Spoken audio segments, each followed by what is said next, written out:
मित्रांनो, आज आपण फास्ट फूडबद्दल बोलणार आहे, फॅटबद्दल बोलणार आहे आणि आपण जे घरी पदार्थ बनवून खातो, त्याच्यामध्ये पण तेल असतं.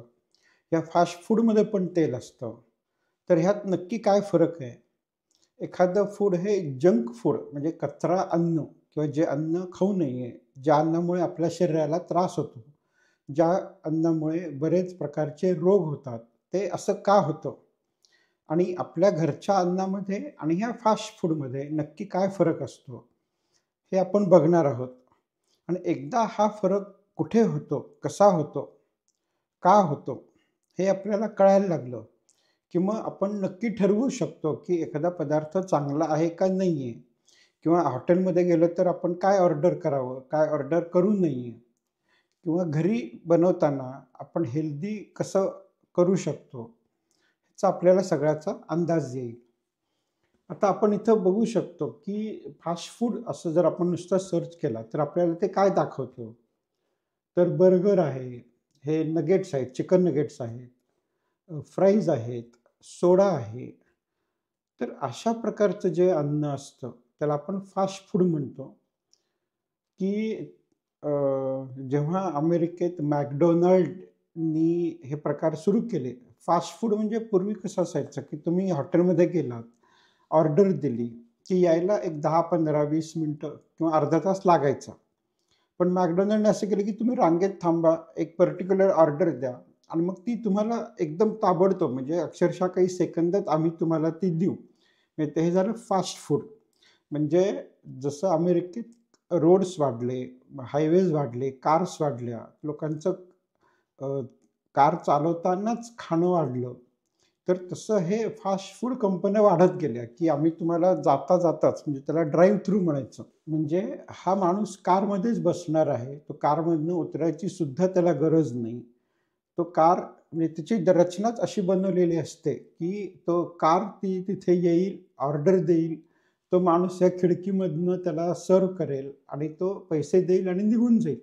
आणि निघून जाईल म्हणजे मग तो कार चालवताच ते खाईल. म्हणजे त्याला ऑन द व्हील म्हणायचं. तर अशा प्रकारचं जे संस्कृती तयार झाली, फास्ट फूड तयार झालं. तर त्याच्यानंतर मागच्या 50-60 वर्षामध्ये आपले रोग जे आहेत, की बऱ्याच प्रकारचे रोग वाढलेले आहेत त्याच्यामुळे. त्यात डायबिटीस आहे, ब्लड प्रेशर आहे, झोपेचे आजार आहेत, डिप्रेशन आहे, आर्थरायटिस आहे. तर हे जे सगळं जग नवीन तयार झालंय फास्ट फूडमुळे, तर त्याचे आपण आज परिणाम भोगतो आहोत, की आपली मुलं जाड झालेली आहेत. विविध प्रकारचे रोग झालेले आहेत. 50च्या पुढच्या लोकांना 4 प्रकारच्या गोळ्या खायला लागतात. तर अशा प्रकारचं जे काही हे फास्ट फूडमुळे झालेलं आहे, त्यात ॲक्चुअल प्रॉब्लेम काय येतो, ते आपण आज बघणार आहोत. तर हे जे फास्ट फूड असतं ना, त्याच्यामध्ये 3 घटक मोठ्या प्रमाणात वापरले जातात. आणि हे जर 3 घटक आपण काढले त्याच्यामधनं, तर ही दुनिया शिल्लक राहणार नाही फास्ट फूडची.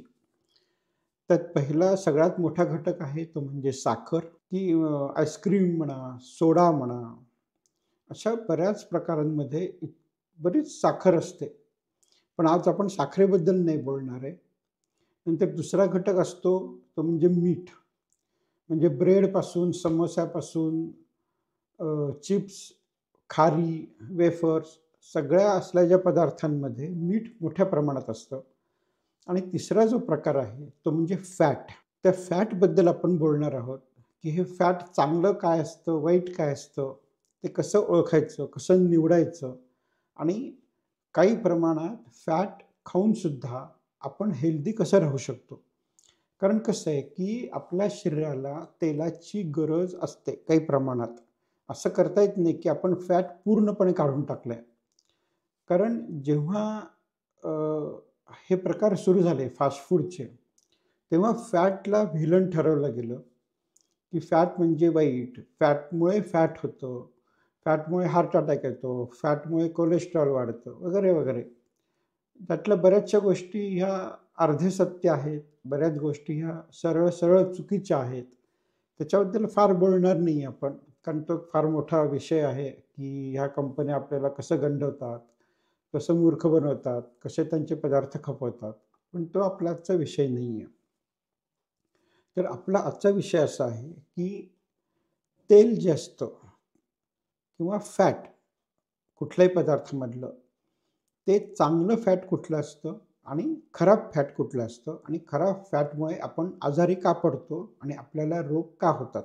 आता जेव्हा आपण एखादं तेल वापरतो, तेव्हा त्याच्या पायऱ्या असतात आणि त्या पायऱ्या मी आता तुम्हाला एक-एक समजावून सांगतो आणि त्याच्या बरोबरीने त्या पायरीवरती त्या तेलाचं काय होतं, ते चांगलं ठरतं का वाईट ठरतं आणि वाईट ठरत असेल तर ते का वाईट ठरतं, हे आपण हळू बघूयात. तर सगळ्यात बेस किंवा खालचा म्हणजे तेल जे त्या मानाने चांगलं समजू आपण, तर ते म्हणजे कच्चं तेल आपण जे वापरतो. आता इथं सॅलडवरती तेल घेताना म्हणजे ऑलिव्ह ऑइल घालतात किंवा कुठल्याही प्रकारचं तेल घालतात. तर ह्याला आपण कच्चं तेल म्हणूयात. हे जे कच्चं तेल असतं त्याच्यातनं सुद्धा कॅलरीज मिळतात. नाही असं नाही. म्हणजे आपण जेव्हा साखर खातो त्याच्या 1 ग्रॅममध्ये आपल्याला 4 कॅलरीज मिळतात. जेव्हा आपण प्रोटीन खातो म्हणजे उसळी, डाळी किंवा मांस, मच्छी, तर त्याच्यामधनं जे प्रोटीन मिळतं, त्याच्यात 1 ग्रॅममध्ये 4 कॅलरीज असतात. परंतु तेल जेव्हा आपण खातो, कुठल्याही प्रकारचं तेल, फॅट, तर 1 ग्रॅम फॅटमध्ये 9 कॅलरीज असतात. म्हणजे कॅलरीजचं प्रमाण हे दुपटीपेक्षा जास्त आहे तेलामध्ये, सेम वजनाला. त्याच्यामुळे आपल्याला त्याच्यातनं जास्त कॅलरीज मिळतात. जास्त कॅलरीज असतील तर आपण जाड व्हायचं प्रमाण वाढतं, आजारी पडायचंही प्रमाण वाढतं.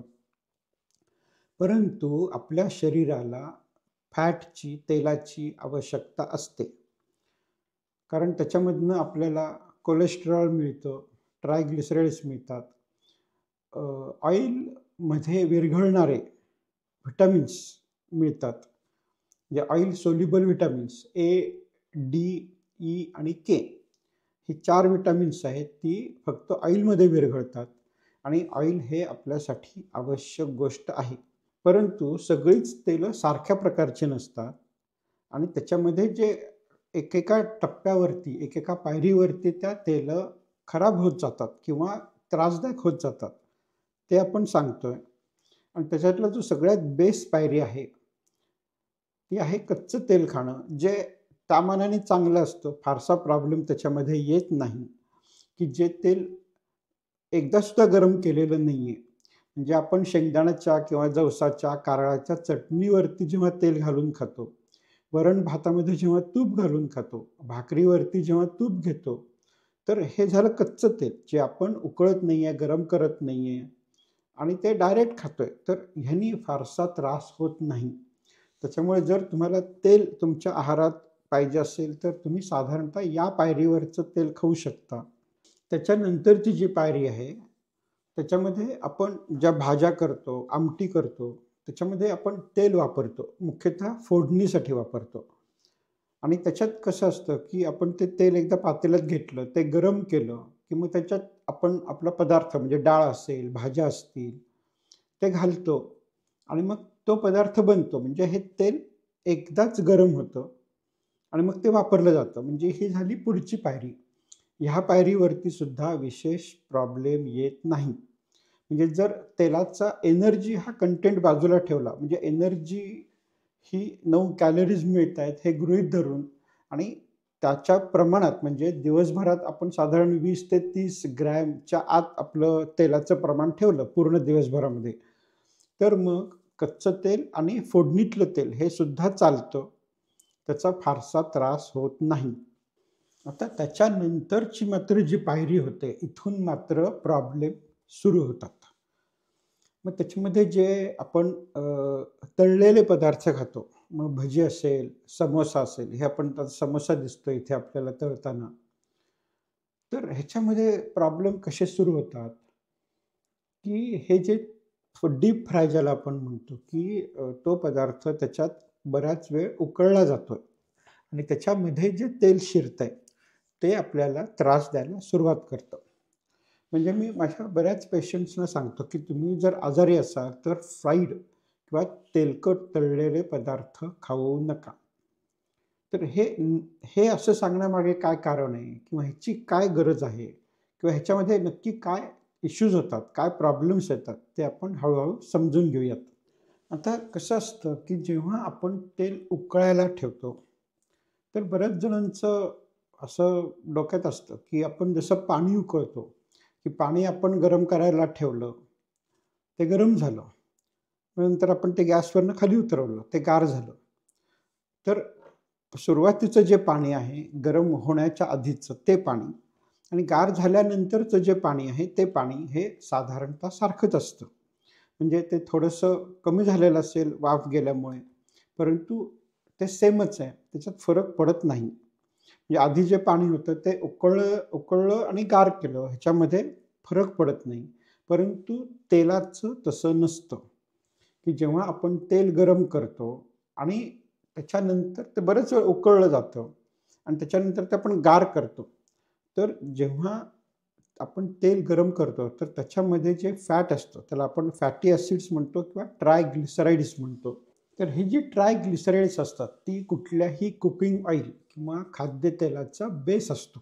की एक 80-90% तेलामध्ये असतात ती ट्रायग्लिसराइड्स. ह्याच्यामध्ये हे जे दिसतंय, म्हणजे हा जो भाग आहे, हा एक भाग, हा एक आहे फॅटी ॲसिड.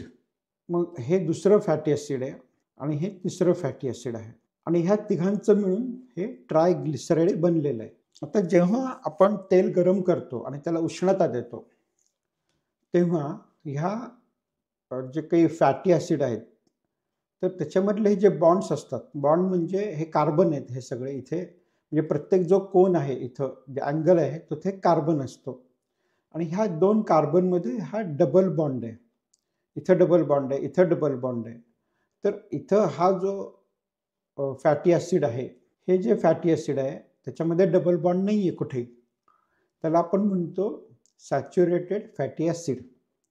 ह्याच्यामध्ये हा एक डबल बॉन्ड आहे. त्याला आपण म्हणतो मोनो अनसॅच्युरेटेड फॅटी ॲसिड आणि इथं बरेच डबल बॉन्ड आहेत. जे 3 डबल बॉन्ड आहेत इथे.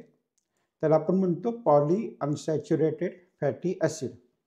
तर हे जे बॉन्ड असतात, तर ह्याच्यावरती परिणाम होतो त्या टेम्परेचरचा, उकळण्याचा. म्हणजे जेव्हा आपण तेल उकळतो, गरम करतो, त्याचं ऑक्सिडेशन होतं. त्याच्यावरती टेम्परेचरचा परिणाम होतो आणि हे जे फॅटी ॲसिड आहे, त्यांची रचना बदलते. त्यांचे तुकडे पडतात. त्याच्यापासून वेगळे पदार्थ तयार होतात. त्याला आपण अल्डिहाइड्स म्हणतो, कीटोन्स म्हणतो आणि मग त्याच्यामुळे हे जे आपलं तेल आहे, ते गार केल्यानंतर ते पहिल्या ओरिजिनल तेलासारखं राहिलेलं नसतं. तर त्याच्यामध्ये बदल झालेले असतात आणि हे बदल जेवढं आपण जास्त तेल उकळू, तेवढं ते खराब झालेलं असतं. त्याच्यामुळे जेव्हा आपण डीप फ्राईड म्हणजे समोसासारखे, फ्राईजसारखे पदार्थ खातो, तेव्हा ते तेल खराब होऊन मध्ये काही टॉक्सिक केमिकल्स बनतात. अल्डिहाइड्स किंवा कीटोनसारखी आणि ती आपल्या शरीराला खूप मारक आहेत. तर जेव्हा आपण तेल उकळतो, तर त्याच्यामध्ये फ्री रॅडिकल्स तयार होतात. जे असे मॉलिक्युल्स असतात, ज्याच्यामुळे आपल्या शरीराला त्रास होतो. आता इथं ही एक नॉर्मल सेल आहे. ही नॉर्मल सेल आहे आणि ही फ्री रॅडिकल्समुळे प्रॉब्लेम आलेली सेल आहे. आणि जेव्हा फ्री रॅडिकल किंवा ऑक्सिडेटिव्ह स्ट्रेस हा खूप मोठ्या प्रमाणात वाढतो, ती सेल मरून जाते. म्हणजे आपल्याला जे बरेचसे ऑटो इम्युन डिसीजेस होतात, म्हणजे ज्याच्यामध्ये रुमॅटॉइड आर्थरायटिस असेल, सोरायसिस असेल, जियाबारी सिंड्रोम असेल, ह्यातले जे बरेचसे प्रकार आहेत, त्याचं मूळ जे आहे, हे या फ्री रॅडिकल्समध्ये आहे. आपल्या शरीरामधल्या पेशी ज्या मरतात, त्याच्यामध्ये आहे. आणि म्हणून मी पुन्हा सांगतो, की फॅट जेव्हा आपण खूप उकळतो, तर तसे पदार्थ खाऊ नका. कारण जेव्हा आपण फॅट उकळत असतो, तेव्हा त्याच्यामध्ये जे फॅटी ॲसिड खराब होतं. त्याच्यामध्ये विविध प्रकारची टॉक्सिन्स तयार होतात. तर त्यामुळे हे सगळे फ्री रॅडिकल्स म्हणा, ऑक्सिडेटिव्ह स्ट्रेस म्हणा, जे तयार होतात, त्याच्यामुळे आपल्या शरीराचं नुकसान होतं आणि म्हणून हे आपल्या शरीरासाठी हानिकारक ठरतात. आता मी आत्तापर्यंत तुम्हाला कच्चं तेलबद्दल सांगितलं, फोडणीच्या तेलाबद्दल सांगितलं, डीप फ्राय म्हणजे आपण जे समोसे, भजी वगैरे तळतो त्याच्याबद्दल सांगितलं. परंतु जेव्हा आपण फास्ट फूडकडे जातो, म्हणजे कंपन्या जे अन्न बनवतात, पॅकेज करतात आणि आपल्याला देतात. म्हणजे त्याच्यामध्ये बरेच पदार्थ आले, म्हणजे ते चिप्स आल्या, फ्राईज आल्या, वेफर्स आले, सगळ्या डोनट्स आले, सगळ्या प्रकारचे तळलेले पदार्थ जे पॅकेज मिळतात आपल्याला किंवा फास्ट फूड चेनमध्ये मिळतात. आता मी इथं जे दाखवतोय ते McDonald'sची फॅक्टरी आहे. त्याच्यामध्ये टनावारी फ्राईज तयार केल्या जातात, त्या फ्रीज केल्या जातात आणि मग त्या पॅक करून दुकानात पाठवल्या जातात. जेव्हा ऑर्डर येते, तेव्हा त्या फ्रीज केलेल्या फ्राईज बाहेर काढून त्या फक्त पुन्हा एकदा तेलामध्ये तळून गरम करून तुम्हाला तुमच्या हातात ठेवल्या जातात त्या. तर हे जे आपण बघतो अशा प्रकारची जी मशीन्स असतात, ज्याच्यामध्ये हे फ्राईज तळत, तळत, तळत त्या कन्व्हेयर बेल्टवरनं पुढे सरकतात. तर ह्याच्यामध्ये जे तेल असतं ते जवळ-जवळ कधी-कधी 2-2 आठवडे तसंच राहिलेलं असतं. म्हणजे ते ड्रेन करत नाहीत, ते फिल्टर करत नाहीत, ते बदलत नाहीत. परंतु त्याच्यामधनं कंटिन्युअस 24 तास फ्राईज चालू असतात. आणि जेव्हा एवढ्या प्रमाणात ते तेल वापरलं जातं, कंटिन्युअस बॉईल होत असतं, त्याच्यामध्ये खूप मोठ्या प्रमाणात अल्डिहाइड्स, कीटोन्स किंवा बरेच असे टॉक्सिक पदार्थ तयार होतात. आणि ते पदार्थ नुसते तयार होत नाहीत, तर ते जे काही फ्राईज त्याच्यामधनं तळत-तळत पुढे सरकत असतात, त्या फ्राईजमध्ये ते सगळे पदार्थ घुसतात. म्हणजे थोडक्यात आपण जेव्हा या फ्राईज खातो, तेव्हा आपण लिटरली विष खातो आहे.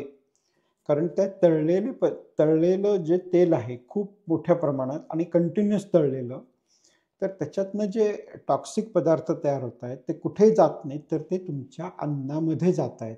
आणि ह्या जंक फूडमुळे, ह्या फास्ट फूडमुळे आजारी पडण्याचं हे सगळ्यात मोठं कारण आहे. माझं एवढं म्हणणं आहे, की जर तुम्हाला आजारी पडायचं नसेल किंवा जरी तुम्ही आजारी असाल आणि त्यातनं बरं व्हायचं असेल, तर आपल्याला हे पदार्थ जे कंटिन्युअस तेलामध्ये तळले गेलेले आहेत, ते खाणं पूर्णपणे बंद केलं पाहिजे. म्हणजे जेव्हा आपण ग्रोसरी स्टोअरमध्ये जातो, जेव्हा आपण हॉटेलमध्ये जातो, जेव्हा आपण Uber Eatsवरनं काही मागवतो, तेव्हा असा विचार करायचा, की आता मी एक पदार्थ मागवतोय. उदाहरणार्थ मी एक वेफर्सचं पाकीट मागवतोय. तर हे वेफर्सचं पाकीट कुठं तयार केलं असेल, तर मोस्टली ते कारखान्यात तयार केलं असेल.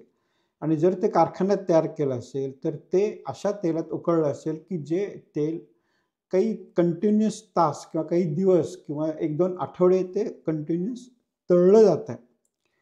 आणि जर असं होत असेल, तर त्याच्यामध्ये सगळे टॉक्सिन्स किंवा सगळे वाईट पदार्थ त्या वेफर्समध्ये घुसलेले आहेत. त्याच्यामुळे मी वेफर्स मागवू शकत नाही.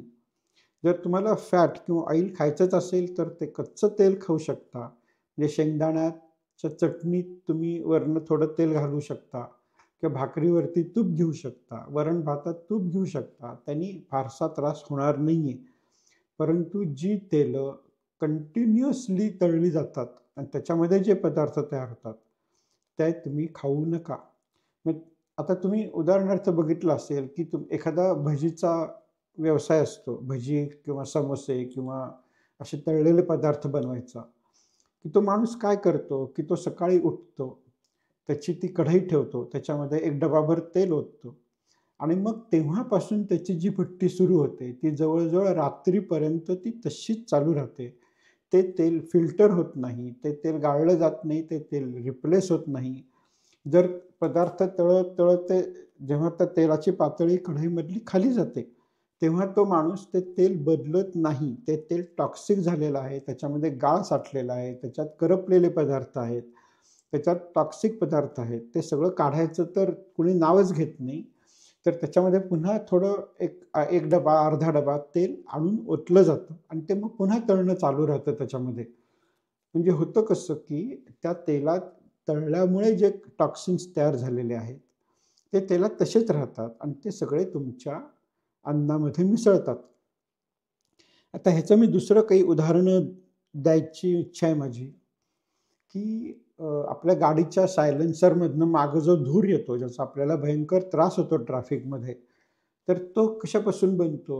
तर ते जे काही पेट्रोल आहे, डिझेल आहे, ते जेव्हा जळतं गाडीमध्ये आणि त्याच्यातनं तो धूर तयार होतो. म्हणजे कुठलंही ऑइल जळालं, की त्याच्यातून जो धूर किंवा जे पदार्थ तयार होतात, ते टॉक्सिक असतात.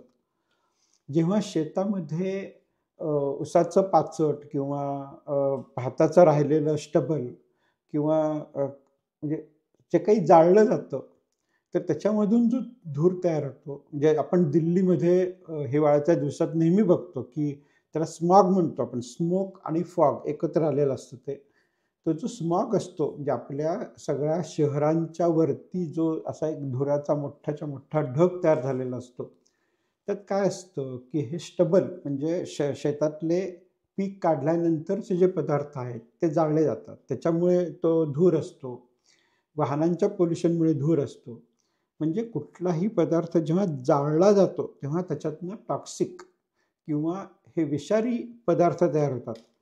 इव्हन सिगारेट स्मोकिंग म्हणजे जे लोक धूम्रपान करतात, त्यांना जे कॅन्सर होतात, तर त्याचं मूळ कारण आहे की जी तंबाखू आणि सिगारेट जळत जाते आणि तो जो धूर त्यांच्या लंग्समध्ये, फुफ्फुसात जातो, तर त्याच्यामुळे तो प्रॉब्लेम आलेला असतो. म्हणजे सिगारेटच्या धुरामुळे, त्याच्या टॉक्सिन्समुळे आपल्याला कॅन्सर होतो.